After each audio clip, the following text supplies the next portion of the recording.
Hello there! Yes, it's me, it's Jonas from Pod Hard, talking to you here from Sweden, from Stockholm. Well, the things that I wanted to talk to you guys about today, in this very first movie, is three of my favorite movies from Pod Hard history. We did Pod Hard in Swedish before we started this journey through action cinema history that we've been doing this year now. And as of speaking, we're into the 30s. We've left that beautiful, wonderful, roaring 20s behind, which gave us so many fantastic moments of action cinema. And we're hoping that the 30s can perhaps just give us a sliver of that awesomeness. But we saw a lot of movies, movies that we just felt like watching before when we did the podcast in Swedish. And three of my favorite movies from that period. I thought I'd give you guys some tips here, some pointers. Movies that you just gotta see, if you're like me and Anders. And we enjoy movies, at least action movies, that are a bit funky, a bit out there, a bit, they're not adhering to this norm of storytelling, which a lot of action movies doesn't do, of course. But they tend to fill, at least these kinds of movies that we watch, they tend to fill the void, that dreary exposition void that a lot of action movies drown into. These movies are just bonkers, they're mental, and they're like mental all the time. So even when two guys simply are standing and talking to each other, you're not quite sure what is going to come out of their mouths. And that's the kind of movies we like. So yeah, my first pick for you guys is Sheri 2000. It's a sci-fi Mad Max copy from the 80s, starring Melanie Griffith as like an Han Solo-like bounty hunter who is trying to help a dude whose robot wife broke down, and he's trying to find an exact replica of this model, that robot model.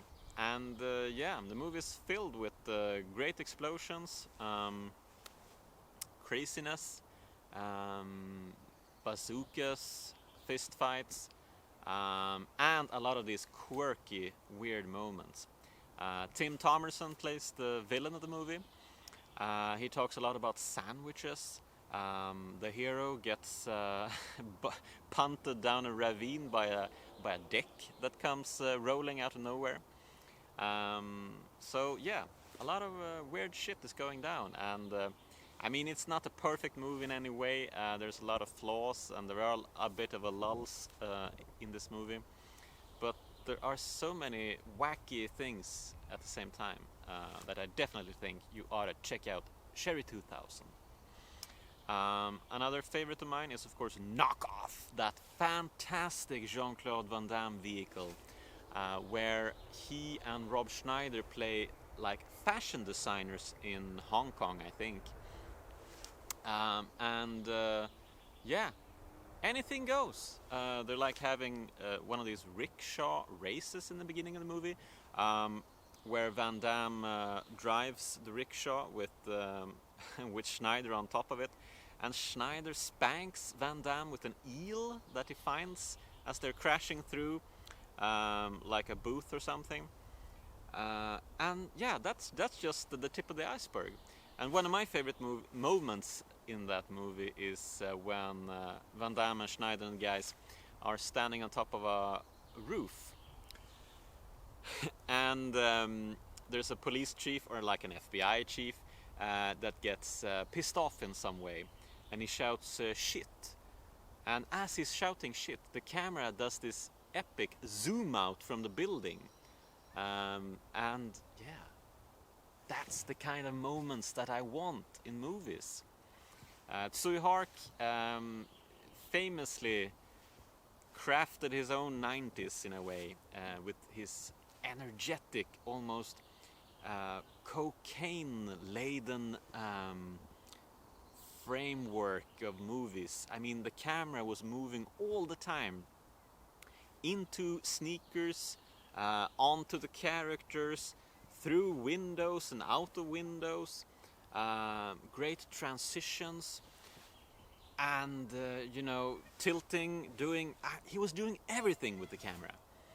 And I mean, there are of course people who think that you should adapt sort of like a tone that you should stick to, but this tone, just take everything, open the toolbox and just empty it and grab everything and go with it.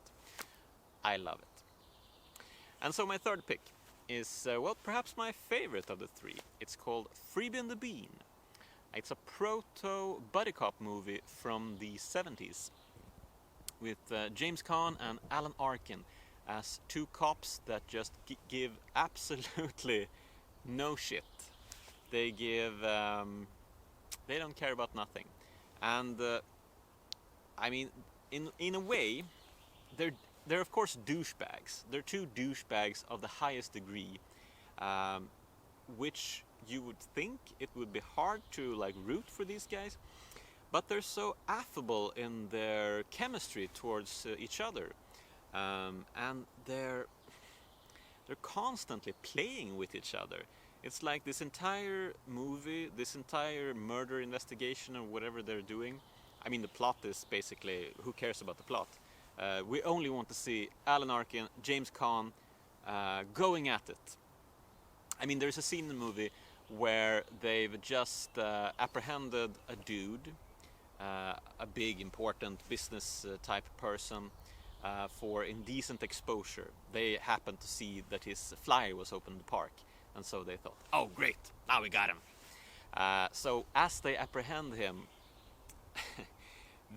when they're going out of his office, all of a sudden they lash out at each other. Alan Arkin and James Caan, they're like two schoolboys that all of a sudden feel like, hey, let's play, let's do weird shit, let's just I'm gonna hold you up against the wall.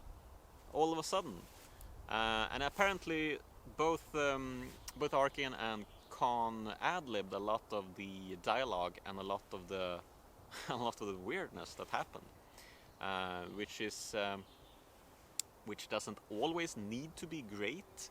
Ad-libbing can totally ruin a movie, of course, but in the hands of Arkin and Caan, magic ensues. Richard Rush, the director, directed another fantastic movie called The Stuntman, which is a totally different kind of movie, which gives you an idea of how talented he must be, because this is a perfect like action comedy movie with streaks of darkness in it, and probably the best car chases I've seen. I mean, I thought those internet lists, they had it all pegged, Bullet, Driver, Fast and Furious, and I don't know, all of these movies that constantly appear at these best car chases ever lists. But I mean, Freebie and the Bean is packed with car chases.